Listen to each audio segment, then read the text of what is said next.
This is Good Morning Indiana, working for you. Right now at 6 on Good Morning Indiana. Students walk out of a Hendricks County high school in response to the firing of a staff member. The message that they sent us is that if you do the right thing, that you're going to get in trouble for it and get punished. This morning, the reaction from parents and community members. It's still technically winter, but this morning road crews are shifting away from snow removal. We're looking at how their new efforts will help smooth out your trip around town. A woman's computer locks up and then demands money. The entire time, your computer doesn't have a problem at all. They're just telling you that it has a problem. Working for you, what you should do if you come across a similar situation. And 2 Indiana basketball teams are still battling their way through the Big Ten tourney. And now it's a new conference. You know, we have an opportunity to win a championship. This morning, we're previewing their big day ahead on the court. 6 o'clock, finally Friday. Thanks for joining us on Good Morning Indiana. I'm Lauren Casey. And I'm Meredith Barrick. I just realized you're in IU colors. I'm in Purdue colors this morning, so we're ready. I think we're ready for the game. Yes, and our Kyle Mounts is here with us, getting you ready for when you head out the door this morning. People might be surprised to see a little precipitation out there, Kyle. Yeah, we're looking ahead and forward to our Friday, right? But not the weather, really, that comes along with it. Another taste of winter as it holds on here. Storm Team 6 radar, we've got these showers that are spiraling through, and you can see for the most part right now there's some light snow showers and flurries. These are not going to accumulate, not going to cause us much of an issue. They are very light, but you can see spreading from Martinsville through Noblesville this morning into Lebanon, starting to taper off though back to the west into Greencastle and Rockville, left with just a couple of flurries. Our temperatures are above freezing. We're in the middle 30s right now in Indy and Kokomo. Those winds are already breezy, and that is giving us wind chills this morning in the 20s. Feels like 21 in Lafayette, feels like 22 in Indianapolis. And as you head out the door this morning, the road should stay just mainly wet, but may want to allow a little extra time. Some drops in visibility here or there with that rain and snow shower activity. We're still in the middle 30s at 11 with those wind chills in the teens and 20s. All right, Kyle, thanks so much. We are planning out your commute. The good news right now, taking a look around the metro area. No crashes to slow you down. Here's a live look from our INDOT traffic camera at I-465 West 21st Street over on the west side. You can see headlights on your screen. Traffic's picking up on the west side, but it's still traveling up to speed. So let's take a look right now from our live drive vehicle. Our photographer Eldon Wheeler is in the driver's seat, and this is a dash cam view of your travels on the south side on I-465 near Harding Street. You can see that traffic here moving both eastbound and westbound is traveling up to speed. Might need the windshield wipers on just a little bit this morning. Of course, we'll keep you updated on any delays.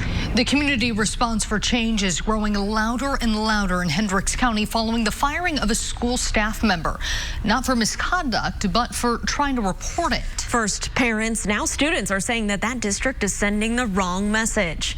Our Cameron Riddle is live at Tri-West High School this morning, where students sent a really visual message to those school leaders yesterday. Cameron?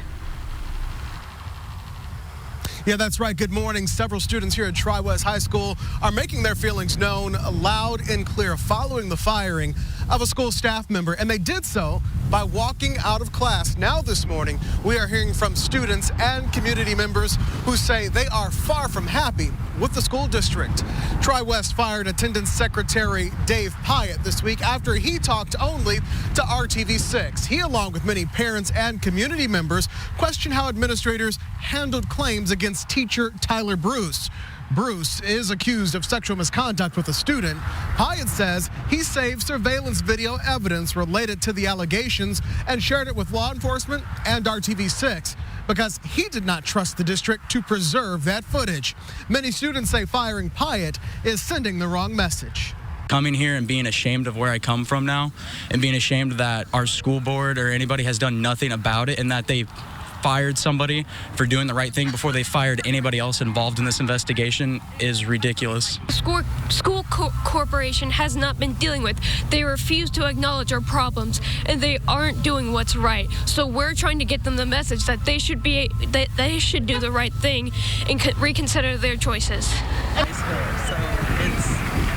In a letter to parents, the interim superintendent says students who participated in that walkout, which took place after a planned fire drill, were counted as unexcused if they did not return to class. Northwest Hendricks officials declined WRTV6's request to speak on camera about that surveillance footage, which helped trigger yesterday's walkout. We're live this morning at Tri-West High School. I'm Cameron Riddle, WRTV6. Cameron, thank you. Covering the Statehouse this morning, a compromise could prevent possible roadblocks for the next phases of a major public transportation project. We told you last week an amendment to a state bill would create penalties for Indigo if it does not raise 10% of the funding for its projects from private donations. That could have a big impact on the purple and blue lines. On Thursday, Indiana House Speaker Brian Bosma said a lawmaker is trying to create benchmarks to phase in the 10% rule, but there is no agreement yet. The legislative session ends next week. Hoosier lawmakers passing a bill giving more educational opportunities to kids living with disabilities. The House and Senate unanimously passed House Bill 1341. The bill will help people who left school with a certification of completement or without graduating get their diplomas and enter the workforce. If it becomes law, a state advisory council will need to develop a plan to find those students and discuss their trade skills and help them get a diploma. The bill is now headed to Governor Holcomb's desk. It's 6:05 this morning. Olive Garden and the NAACP are looking into allegations of a racial incident that happened at a southern Indiana restaurant. The restaurant involved is this store on Green River Road down in Evansville. The store's manager is accused of complying with a white customer's demand to replace their table server with a black person. Now this morning, the manager involved is no longer employed with the store. An Olive Garden spokesperson says that the company doesn't tolerate discrimination. The Evansville NAACP president says the organization has not received a formal complaint, but it is also investigating. An Indianapolis man convicted in a love triangle murder will spend 60 years in prison. In January, jurors found Dominique Johnson guilty in the murder of Antoine Walton. This all happened in August of 2018 in the parking lot of a Northwest Side apartment complex. Investigators say Johnson tracked down Walton in the lot on Lenox Lane and shot him in the head. A friend who was with Walton then shot and wounded Johnson. Investigators later learned the shooting stemmed from a love triangle involving Walton and Johnson. It is 6:07. 3 Western Indiana hospitals will start screening visitors and patients for coronavirus before you can enter the hospital. The hospitals are Union Hospital in Terre Haute and Clinton and Terre Haute Regional Hospital. The facilities say that they'll screen visitors in a manner consistent with CDC recommendations. The hospitals will also limit patient visitors. Union Hospital officials say anyone with a fever or respiratory infection should avoid the hospital's facilities. Meanwhile, a parent of a West Lafayette Junior High student is being tested for coronavirus. This morning, there are no confirmed cases of that virus here in the Hoosier State. According to an email from the district, the student is not in the school and has no symptoms of the virus. School officials say the student does not plan to return until they are sure the family member does not have the virus. The school is being deep cleaned just as a precaution. It is still winter, but instead of snow, repairing the streets are now center stage. The Department of Public Works announcing the first phase of this year's strip patching operations. 4 roads will be repaired this week, including a stretch of Hannah Avenue on the south side. Strip patching is more of a permanent solution than just filling potholes. With the help of both DPW employees and $4 million in construction contracts for strip patching, Indianapolis will use this effective technique to prioritize safe travel along our roadways. Parts of 79th, 21st, and Meridian are the other streets scheduled for strip patching this week.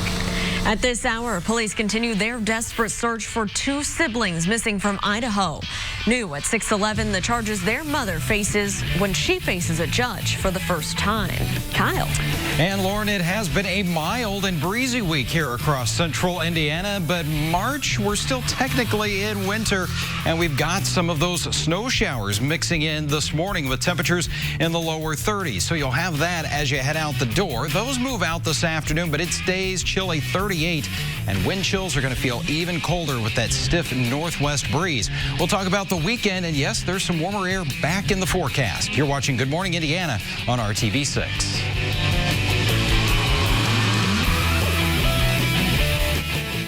Get better water. Contact Culligan. Lori Vallow will appear in an Idaho courtroom later today. Her 2 children have now been missing for months. As John Lawrence reports, she and her husband fled from Idaho shortly after that investigation got underway. Welcome back, Lori. Where are your kids? Lori Vallow back in Idaho after waiving extradition from Hawaii. The 46-year-old faces numerous charges, including 2 felony counts of desertion and non-support of children. 17-year-old Tylee Ryan and 7-year-old Joshua J.J. Vallow were last seen in September. All of the authorities are concerned, and they have said since the beginning back in December that they believe Lori knows, and she is deliberately misleading and not telling the truth. The FBI is asking anyone who was at Yellowstone Park on September 8th to turn in their videos and photos that may show J.J. and Tylee. Tylee wasn't seen after that day. J.J. was, so it made me very sad. That's a lot of emotions. According to court documents, Vallow asked people to lie to the authorities during the investigation into the disappearances. Bail is set at $5 million. She was asked to present the kids. She didn't do it. The prosecutors are going to say, if you were not concerned about violating that court order, who is to say you're going to return when you're required to return to court? Working for you, John Lawrence, RTV 6. It is 6:13. The former United Auto Workers president is accused of funneling more than $1 million from the union he was supposed to be leading. Federal prosecutors say Gary Jones was a key player in the corruption scandal that rocked the UAW. He's charged with embezzlement, tax evasion, and racketeering. Prosecutors say from 2010 to September of 2019, Jones and other UAW officials spent tens of thousands of dollars on lavish trips, restaurants, spa services, clothes, expensive cigars, and much more. The corruption investigation is still ongoing. 11 people have pleaded guilty in connection. We're working for you with a recall alert. We want you to pay attention if you have a Toyota parked in your driveway this morning. Toyota has expanded a recall of its vehicles by more than 1 million due to fuel pump issues. The vehicles include some popular late-year models like the Highlander, Tacoma, Camry, and Corolla. The recall also includes many Lexus models. A faulty fuel pump could make your car stall out and cause you to crash. Mortgage rates just hit another low. On Tuesday, the Federal Reserve announced an emergency cut, slashing the benchmark interest rate range down to 1% to 1.25%. According to Freddie Mac, the average 30-year fixed-rate mortgage fell to a record 3.29% this past week. That's the lowest level in nearly 50 years. Experts say the rate drop makes it a good time to buy a home, although home prices have risen recently, making it harder to find a bargain. Ready for an out-of-this-world vacay? You should be able to take a vacation on the International Space Station in the next year. SpaceX has signed a deal with startup Axiom Space to take tourists, private researchers, and other individuals to the International Space Station. The mission will use the Crew Dragon spacecraft, which can fit 3 passengers and a trained flight commander. Once the Crew Dragon attaches to the space station, passengers could spend at least 8 days there before returning to Earth. The company say the first mission could happen as soon as the second half of 2021. I am guessing, however, though, there is a pretty hefty price tag associated with that. Most people wouldn't be able to afford it. Yeah, you might have to save up for a bit of time before you plan that vacay. That's right. If you're a big space enthusiast. We may have to just settle for a simulator or something. Yeah, take a trip to a museum. And, something like that. All right, Kyle, what can we expect today? Well, we've got some rain and snow showers as you step out the door this morning. They're pretty light, but we got temperatures that are certainly feeding into that wintry mix. 34 degrees right now, and it is breezy already. We've got those winds out of the north and northwest here around 22 miles per hour, and that's taken that wind chill down to 22. And you can see the IMS Pagoda camera. It's been bouncing around there a little bit this morning in those winds. Here's the bigger picture. Storm Team 6 radar showing that wintry mix moving through. Now you're fairly dry around Rockville, also into Williamsport and Fowler at this point. Just a few flurries left over for you. Still some of those snow showers, though. Martinsville, Shelbyville, Greenfield into Rushville and Greensburg, even around Connorsville. This will continue to slide through to the east this morning, and just a couple of flurries at this point around the Kokomo area. But here's a look at TrueCast. I think most of us, just some flurries by the time we get ready for lunch hour. We could see a few of those light rain showers hanging on, though, around Hartford City into Muncie, Richmond, and Connorsville through the afternoon, and possibly another wintry mix there as we go into this evening. The winds, they are starting to pick up from the west. There you can see where they're already 20 miles per hour or higher, and that's the steady wind. We're going to have gusts today, 30 to 40 miles per hour. There's that steady wind once again, so it's going to be breezy to windy all day long, and that colder flow keeping temperatures in the 30s, wind chills in the 20s this afternoon. It looks a whole lot better heading into the weekend, though. Great timing. We've got some sunshine, 50 degrees on Saturday, 61 on Sunday. It will be a little breezy there as well. But, of course, this weekend, we need to turn those clocks ahead an hour. It does mean that you lose an hour of sleep, but it also adjusts our sunrise and sunset times, and that's really the whole basis for this. We get to a sunrise on Sunday morning just after 8 o'clock in the morning, so a little later to rise and a little later to set. We'll get that daylight lasting into the evening a bit longer with that sunset Sunday evening at 7:44. 7-day planning forecast, put it all together for you now, and we've got fairly dry weather after the system this morning right through the weekend as those temperatures continue to recover. It will be a cold start to our Saturday, though, at 24. Looking ahead to next week, the rain returns to the area. I don't think we'll have all-day rains, but periods of rain in and out of the area, with temperatures staying mild, highs generally in the 50s. All right, Kyle, thanks so much. As you're heading out on the roads this morning, here's a live look at your drive up on the north side where traffic is picking up. This is I-465 near Michigan Road, and you can see no problems there. Everything's traveling smoothly this morning. So let's plan out your commute, shall we? Taking a look here at drive times, heading southbound on Interstate 69. If you're a Hamilton County commuter, starting off here at State Road 37, heading to the I-465 ramp system, it is a 5-minute drive. Of course, we'll keep our eyes on your roads this Friday, and we'll keep you updated. A big day on the court ahead for 2 Indiana teams looking to advance in the Big Ten women's basketball tournament. Our Brad Brown previews what we can expect from IU and Purdue as the tournament continues today downtown. The noon start time was not too early for Purdue on Thursday. The Boilermakers got up to a fast start in their matchup against Michigan State. 5 different players scored during a 13-3 run in the opening quarter that gave Purdue an early double-digit lead. They kept it going with a trio of 3-pointers in the second as the lead got as high as 14 points before halftime. Definitely think when we get off to good starts, it kind of builds the momentum for the rest of the game, and we just kind of kept the momentum going, and we fought hard together. It was just a lot of fun. You saw all the smiles out there and people knocking down shots and people stepping up, and it was just a really great game for us today. McLaughlin scored 17 points to lead the Boilers. Ariana Harris and Dominique Oden each added 15. The lead was 15 heading to the fourth quarter. MSU made a surge in the final 5 minutes, got it down to a 6-point margin, but Purdue was able to put it away. 20 assists on 27 field goals by the time it was done, and a 72-64 win to advance. We were just due to really connect and play well, and then, we wanted to get the ball inside immediately, and we did. Our first probably 8 points got inside, so that just really elevated the confidence. But that's all we talked about is building confidence in the defense today. So Purdue's win moves them on to face the top seed Maryland in Friday's quarterfinals. That half of the bracket also includes number 4 seed Indiana. The Hoosiers coming off a record-setting season that saw them win 13 conference games, 23 victories overall. Right now, I think we're headed up, and I think that's the best time to be headed up. And I think a big part of that is, again, our confidence. I feel like everyone's playing with confidence. It always comes back to the team, right? The team, and that's what we talk about. We talk that, it's been a great, you go to the non-conference and the Big Ten season, and now it's a new conference. We have an opportunity to win a championship. And by the way, if Purdue and Indiana both win Friday, they would go head-to-head in Saturday's semifinal. At Bankers Life Fieldhouse, Brad Brown, RTV6 Sports. Brad, thank you. Purdue's game against Maryland tips off at noon. IU will follow with their game against Rutgers. That game is set for a 2:30 tip. We'll have the highlights for you on the news at 6. Speaking of Purdue, it is that time of year for the football team. Spring ball is underway. Wide receiver Rondale Moore back out on the field. The junior missing much of last season with a hamstring injury. Fellow receiver David Bell was not with the team on Thursday. He had surgery on a torn labrum in December. He played with the injury for the entire season. We are told Bell is expected to be back by the fall. Boiler up.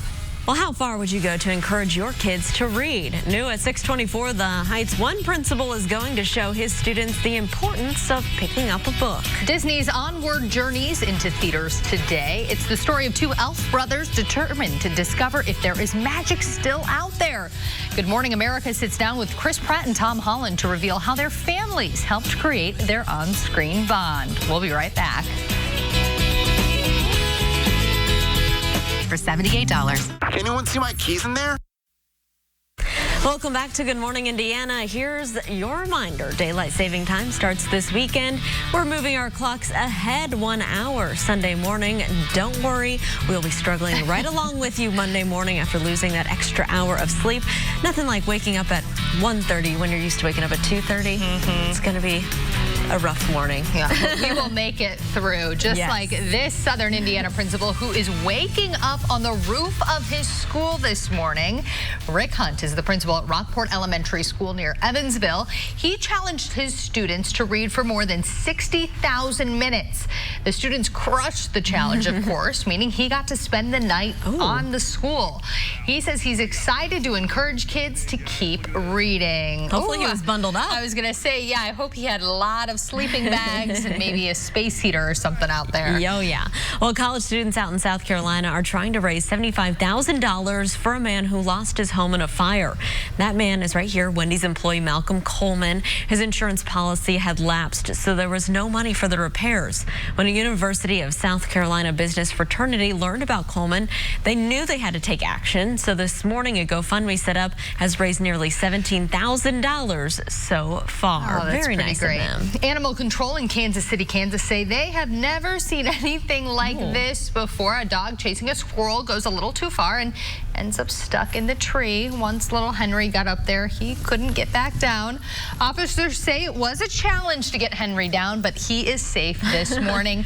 And I think he looks a little guilty up there. He knew he barked up the wrong tree and then got stuck. So. And I bet a lot of cats are laughing this morning, getting a good laugh. They're not stuck in the tree this time, right? We can help ourselves now. Yeah, exactly. All right, well, we could use a little help in the weather department. Yeah, today anyways. It's a little wet, a little chilly out there this morning, so might want to allow a little bit of extra time. The precipitation is on the light side, but we've got that wintry mix out there. Our temperatures in the lower 30s, 38 this afternoon, but it is still going to be windy. Some of those gusts around 40 miles per hour. There's a look at that wintry mix moving through with temperatures in the middle 30s right now. If you've got some travel across the country, really outside of the Midwest, things are looking pretty good. Just that colder air that's spilling on in. That keeps our highs in the 30s today, but we get into the weekend and things are looking a whole lot better. A warming trend setting up into early next week. All right, Kyle, thanks so much. While viruses are dominating the headlines right now, there's another type of virus that you need to watch out for. It's a type of computer virus that's worse now than ever. Working for you, John Mattery shows us what to watch out for so you don't waste your money. Computer ransomware is on the rise again in 2020, attacking not just Windows PCs, but MacBooks as well. And if you don't know what to do, you could end up paying a scammer hundreds of dollars to unlock your computer. Charlene Stone was on her PC when an alert took over her screen. The whole screen, this thing popped up on the screen. I'm like, what is that? It urged her to call Microsoft immediately.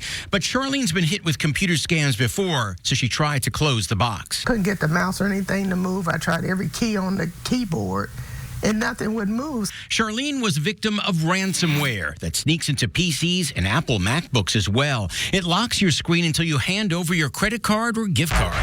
What makes these attacks so frightening and why so many people end up paying money to have them removed is because nothing you do seems to be able to make that box go away. You press enter, use your mouse to X out, and the pop-up box still doesn't move. Some versions even have a robotic voice that talks to you. Important security message. John Andrea of Mobile Technology Solutions told me last year people are calling him in a panic. The entire time, your computer doesn't have a problem at all. They're just telling you that it has a problem. He says if you get this pop-up, try Control-Alt-Delete first. Doesn't work? Then press the power button. Finally, unplug it. Charlene did that, and the PC eventually rebooted with no warning box. You don't know what they're going to do. And nowadays, so many people are stealing your information or whatever.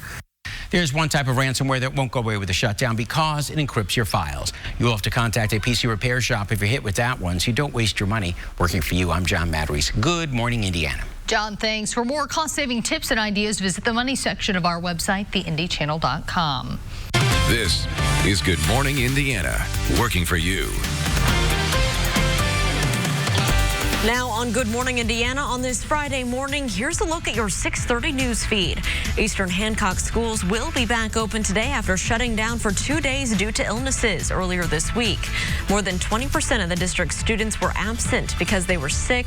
The superintendent stresses there are no coronavirus cases or outbreaks there. There are still no confirmed COVID cases anywhere in Indiana, but several universities are now enforcing travel restrictions. UIndy, IU, Purdue, and Ball State are the latest schools to cancel all university-sponsored spring break student travel to international locations. UIndy says its policy is in effect at least through May. Ball State is canceling programs through the fall. Olive Garden has fired the manager of one of its restaurants down in Evansville. It's because the manager complied with a white customer's demand to replace her table's black server with one who wasn't black. Spokesperson for Olive Garden says it does not tolerate discrimination and decided to fire the manager after an investigation of that incident happened last week. Governor Eric Holcomb is endorsing a proposal that could force Attorney General Curtis Hill out of office. That bill would ban anyone whose law license has been suspended for at least 30 days from serving as Attorney General. We're still waiting for the Supreme Court to rule on a recommendation that Hill be suspended for 60 days over sexual assault allegations involving a state lawmaker and 3 other women. This weekend, we'll spring forward and lose an hour of sleep Saturday into Sunday. We'll turn the clocks forward 1 hour at 2 a.m. on Sunday. The Indiana Alcohol and Tobacco Commission announced Thursday it will allow the sales of alcoholic beverages to continue until 4 a.m. Sunday, March 8th. This will allow for the same number of service hours as if the time did not change. But first here, it is 6:30 and we finally made it to Friday. We did. Kyle Mounts is here with us. And Kyle, we have some precipitation out there. Kind of surprising, seeing as we thought maybe we were had out of it? snuck quietly out of winter into spring. March got off to a very nice start with those Gorgeous, temperatures. yeah. Yesterday we were in the 50s. Today is going to be about 20 degrees colder. Whew. And it's going to feel colder than that because we got wind. So it's really, I don't have a whole lot of good news for you this morning. The weekend's looking better, though. So we got to just get through this next 24 hours. Right now, we got 34 degrees on the thermometer for you. That northwest wind, though, over 20 miles per hour. And it's making it feel like we're in the 20s. And yeah, we've got a little bit of rain and snow activity out there as well. You can see the light blue shadings here around Indianapolis in through Hancock County. East of the city along I-70, some of those snow showers. It's starting to taper off, though, in the western portion of the state. Just a couple of flurries left around Lafayette and Kokomo. We've got more in the way of some of those snow showers for you in Greenwood, Johnson County, and the Frankfort area. As we go through Franklin, as we go into the afternoon, we'll see that precipitation moving out, but the colder air will continue to flow in here. There are those temperatures in the 30s with wind chills in the 20s. This afternoon, cloudy skies, wind gusts between 30 and 40 miles per hour with temperatures in the 30s. Kyle, thanks. We're keeping a close eye on those roads as you're heading out the door this Friday morning. Here's a live picture from our live drive vehicle. Our photographer Eldon Wheeler behind the wheel, windshield wipers working, and this is the dash cam view of Virginia Avenue. Heading back into the downtown area, you can see local traffic here is quiet at this early hour. No major crashes or delays to slow you down. But we do want to get to some breaking news this morning. This is out of North Africa. News reporters there in Tunisia say that a suicide bomber has set off an explosion near the U.S. embassy in that country. Tunisian media say the bomber was on a motorcycle when that blast went off. So far, there are no reports of casualties inside the embassy.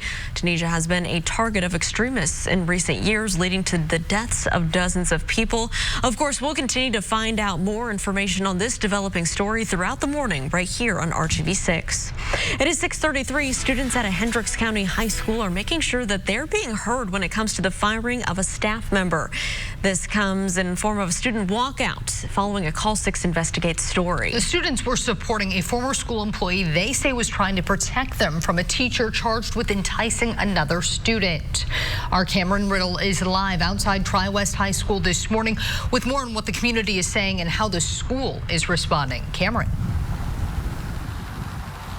Good morning. The students here are making their feelings known about this situation. They're doing so loud and clear following the firing, that is, of a school staff member, and they are making it clear by walking out of class. Now this morning, we are hearing more from those students and community members who are far from happy with the school district. Tri-West fired Attendance Secretary Dave Pyatt this week after he talked only to WRTV6. He, along with many parents and community members, questioned how administrators handled claims against teacher Tyler Bruce. Bruce is accused of sexual misconduct with a student.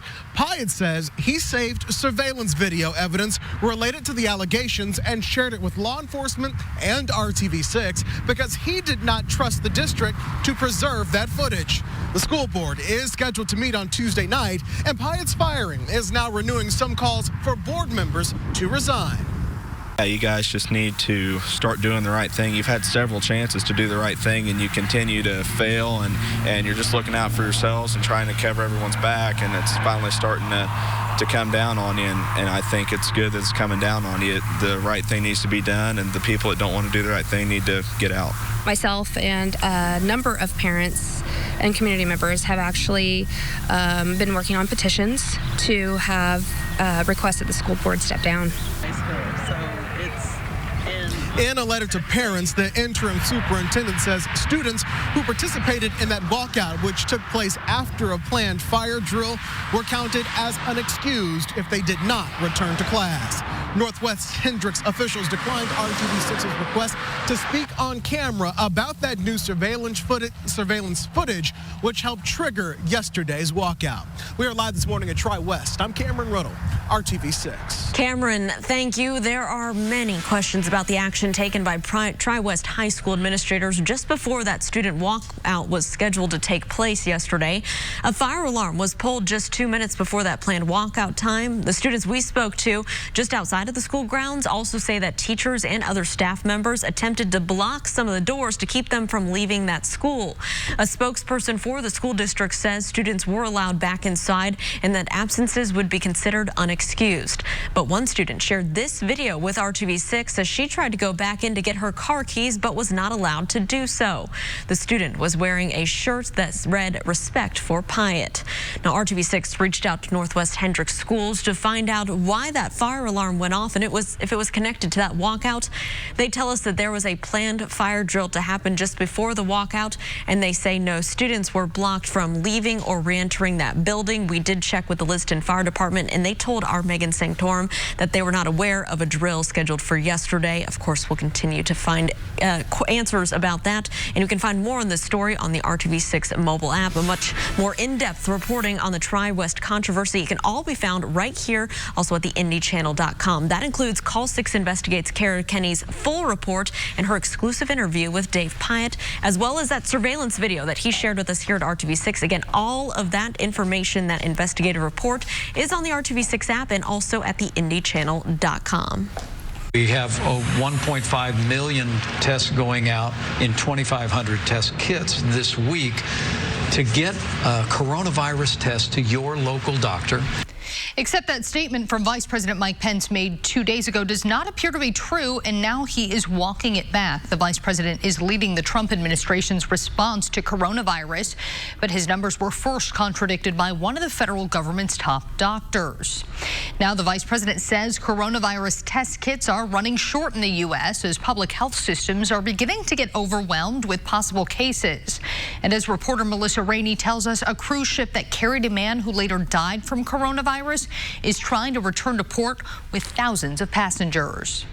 We don't have enough tests today to meet what we anticipate will be the demand going forward.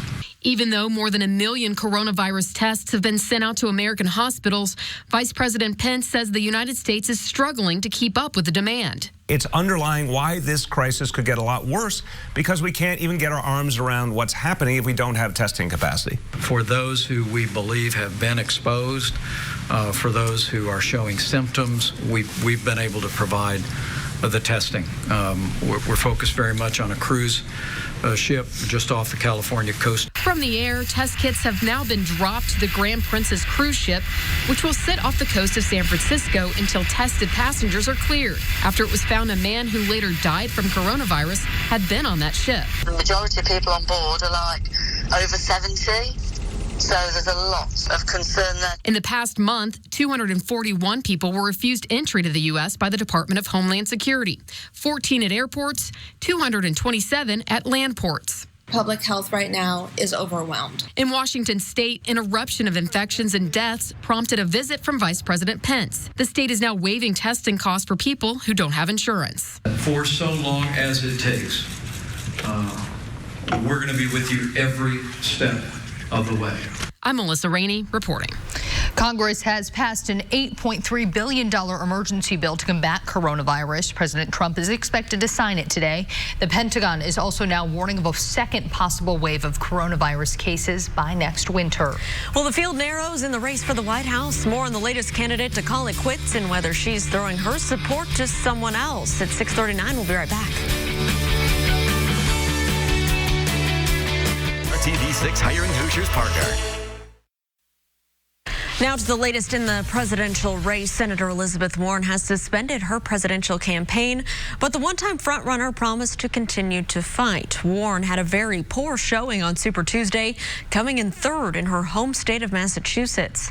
The race is now essentially a two-man lineup between Senator Bernie Sanders and former Vice President Joe Biden. Both called Senator Warren on Thursday, but she has not yet said which candidate she will endorse. Representative Tulsi Gabbard of Hawaii is also still in that race, but she's only won 2 delegates so far. The next time Joe Biden and Bernie Sanders will square off will be next Tuesday. There will be primaries in 5 states, with Michigan giving the most Democratic delegates to the winner. There will also be a Democratic caucus in North Dakota. Indiana's primary is still almost 2 months away. That will be held on May 5th. A program that supporters say has saved countless lives in Indiana appears to be going away. But now state lawmakers have reversed themselves, and the needle exchange program will likely continue for at least another year. Last month, the state Senate voted down a bill to make that program permanent. But over the past week, lawmakers agreed to a 1-year extension of the program that has helped prevent the spread of HIV and hepatitis following an outbreak 5 years ago. The House on Thursday approved that extension that keeps the program alive until 2022. It now goes to Governor Holcomb for his signature. If you have a certain type of dresser, you might need to send it back to the store. Coming up, yet another major recall for one of their biggest selling dressers from the retailers in the world. Is he making a comeback? Well, perhaps he is, but it's not on the field, unfortunately. We'll show you where you might be seeing a whole lot of this Colts legend later this fall. Kyle. And we are rounding out the work in school week with some snow showers to start off our Friday. Temperatures in the middle 30s, so the roads should just be on the damp side this morning. If you're going to be heading off to the Big Ten women's basketball tournament at Bankers Life, we'll have gusty winds, temperatures in the 30s. We'll look ahead to your weekend in just a few minutes. You're watching Good Morning Indiana on RTV6. Call Keller and Keller right now. Welcome back. It is 6:46 on your Friday, and we're keeping a close eye on your commute from our live drive vehicle. Right now, we're sitting on Delaware Street, heading back towards the station here. We're near the transit hub on Washington. You can see traffic here still pretty quiet through downtown, and overall around the metro area, everything's traveling up to speed. Another major recall for IKEA. The furniture company is recalling more than 800,000 dressers due to a tip-over hazard. If you own one of these 3-drawer column chests, the company says you should stop using it immediately. IKEA said it has received 6 reports of tip-overs involving the chests, resulting in 2 minor injuries. In 2016, more than 17 million IKEA dressers were recalled for the very same reason. At least 8 children are believed to have been killed by the recalled dressers. If you have one of these dressers, you can return it for a refund, order a free wall anchoring kit, or ask that IKEA send someone to your house to attach it to the wall free of charge. Tito's Vodka is busting a myth that's spreading across the internet right now. The Texas distillery is telling customers not to use its products to make hand sanitizer. Due to the shortage of hand sanitizer in a number of places, a recipe has been circulating online that shows you how to make it out of Tito's Vodka. But the company went on Twitter on Thursday to dispel the rumors. In a tweet, it said Tito's said, per the CDC, hand sanitizer needs to contain at least 60% alcohol. Tito's is made with 40% and therefore does not meet the current recommendation. So don't read everything you or hear, don't believe everything you read on the internet. Yeah, maybe consult your doctor if you are concerned. Wash your hands with soap and water. Yeah, it's always a good bet. Yeah, that's easy task to complete. All right, Kyle. And you don't have it too easy this morning. We've kind of given you a break this week. You had sunshine, all that, and now Mother Nature and us, we said, not so fast. We're going to make it hard for you this Friday morning. Got to work going into the weekend here, and we've got some rain and snow showers, but yeah, it's been a beautiful week here overall. Things just changing temporarily in the weather department. We look at the visibility here. In most spots, it's in pretty good shape here, about 8 miles or better, but you look around Muncie, 3-mile visibility there, Rushville, 3.5-mile visibility. That's where we've got some pockets of those snow showers moving through. Storm Team 6 radar shows that those are spiraling through here and going to continue to slide toward the south and east, already pretty much drying things out. Just a couple of flurries around Rockville and into portions of Putnam County, but we've got those snow showers impacting your morning drive along I-65, really all along the state here. I-74 being impacted by Shelbyville into Greensburg, but we mentioned that we've got those temperatures above freezing, so the roads are going to be in good shape for you here. This morning into Lebanon, Lafayette, a few flurries, light snow showers left over, but kind of tapering off for the moment anyway around Marion, Indiana. Here's a look at TrueCast. We'll continue with a few of those snow showers, but mainly just flurries here as we get late morning into the early afternoon. The exception could be here over the eastern third of the state around Hartford City, Marion, also into Muncie, Richmond, and Connorsville, where we could see a few more rain showers and possibly even that wintry mix holding on into later this evening. But again, no accumulations with it. Temperatures right now, 34 in downtown and Kokomo, 37 in Bloomington, but it is windy and those winds are increasing from west to east across the state. Look at this gust, already over 30 miles per hour in Indy, Lafayette, and Terre Haute. So it is going to be a windy day, and we don't have the warmer winds like we had throughout the week. This is going to be that cold northwest wind, and there you can see those gusts will continue right through the afternoon, 30 to 40 miles per hour. With sunset, they'll start to taper off just a little bit, but of course that's going to have an impact on our temperatures. As we look to 7 a.m., 32 degrees in the city. Wind chill, though, 21. It'll feel like it's in the teens in Lafayette, Peru as well as we go through the morning hours here. For the lunch hour, it's going to be cold, it's going to be breezy, and it's going to be mostly cloudy here. A couple of flurries, 38 in Indy, 27 for the wind chill. It'll feel like 26 in Muncie, and those numbers pretty much going to be stuck right around 40 degrees for that afternoon high. But looking ahead to the weekend, and things are faring a whole lot better here. Sunshine will return to the area, and we'll get those temperatures to 50 on Saturday, 61 on Sunday. The rain holding off until Monday afternoon. All right, Kyle, thanks so much. We are keeping a close eye on your Friday morning commute from our live drive vehicle in downtown near Stout's Shoes. You can see traffic here. Moving into downtown on Delaware is traveling up to speed. No major issues. And right now around the metro area and central Indiana, no crashes to report. The women's Big Ten tournament is underway, and it was a good day for Purdue. The Boilermakers faced Michigan State in the opening game. Carissa McLaughlin led the scoring with 17 points, and Purdue led by as many as 14 in the first half. Former Lawrence North star Ariana Harris added 15 points. In the end, the Boilers pulled out their 18th victory of the season, winning 72-64. Purdue plays Maryland in a second-round game at noon today. IU opens their play against Rutgers at 2:30. If Purdue and IU both win today, they will go head-to-head in Saturday's semifinals. Peyton Manning is getting ready for his third act. The former Colts quarterback is closing in on a deal with ESPN to become a Monday Night Football commentator. Manning already hosts his own documentary series on ESPN, but he's been at the top of the network's wish list since he retired back in 2016. If the deal goes through, Peyton is expected to bring in $20 million a season. Not too shabby. Nope, not one bit. He may have watched he may be the most watched basketball highlight of the week. Good News Friday is next, and we'll show you how this young man won a big honor for his big shot. We'll be right back. Airing Hoosiers only on WRTV 6. It is time for Good News Friday, and first, an update on a man we told you about earlier this week who became a sensation. You may remember Thomas Lee, better known as Snacks. He was the student manager for the basketball team at Jackson State University in Mississippi. But this week, in the final home game of his senior year, Snacks got his own jersey. Then, with Jackson State leading and with 2 minutes left, Snacks got the call. Snacks is in this game, man. distance to go. Jonas James is trying to get it to him. Jonas James gets it to him again. Here's Snacks with 3. Snacks busted. Snacks. It's the 3. Snacks.